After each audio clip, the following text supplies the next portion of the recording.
અને સમાચારની વાત કરીશું। યાત્રાધામ વીરપુરમાં ઉત્તરાયણને પગલે પતંગ અને દોરીની ખરીદીમાં પતંગ રસિકોમાં અનેરો જ ઉત્સાહ જોવા મળી રહ્યો છે। ખાસ કરીને પતંગ માર્કેટમાં આ સ્માર્ટ ફિરકીએ પતંગબાજોમાં આકર્ષણ જમાવ્યું। જો કે આ વખતે પુષ્પા 2 તેમજ હેપી 2025ની પતંગોનો ક્રેઝ વધુ જોવા મળી રહ્યો છે।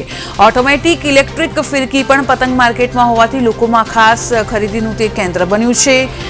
સાથે જ આપણે જણાવીશું કે યાત્રાધામ વીરપુરમાં આ વખતે પતંગબાજો ભારે ઉત્સાહ સાથે ઉત્તરાયણની ઉજવણી કરવા થનગનાટ કરી રહ્યા છે।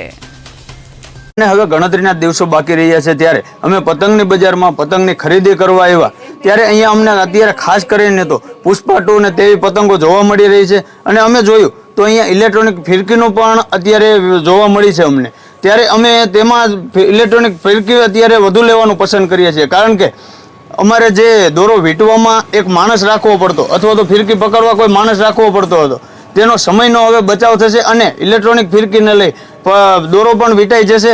અને ત્યારે ખાસ કરીને અમે જોયું તો અહીંયા કિના બાંધેલી પતંગોનું પણ આજ વર્ષેથી વેચાણ શરૂ થયું છે। તો અમારે ઉત્તરાયણના થોડા દિવસો પહેલા જે કિના બાંધવામાં તથા તેવી તૈયારીઓ કરવી પડતી હતી તે તૈયારીઓ પણ હવે કરવી પડશે નહીં। આ કિના બાંધેલી પતંગો સીધી તૈયાર વેચાતી જ મળે છે। તો અમે જોયું તો ઉત્તરાયણને લઈ પતંગ ચગાવવા માટે અનેરો ઉત્સાહ અને થનગનાટ ખૂબ જ જોવા મળી રહ્યો છે।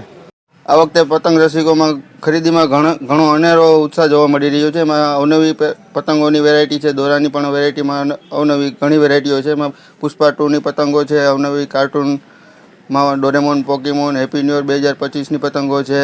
પછી દોરામાં જોઈએ તો આપણે ઇલેક્ટ્રિક ફિરકીનું વધારે વેચાણ થઈ રહ્યું છે। સુરતી માંજાનું પણ અત્યારે વધારે વેચાણ થઈ રહ્યું છે અને બરેલી માંજો પણ અત્યારે વધારે વેચાય અને માંગ છે। અત્યારે ખરીદી વધારે થઈ રહી છે અને અનેરો ઉત્સાહ જોવા મળી રહ્યો છે ગ્રાહકોમાં બી।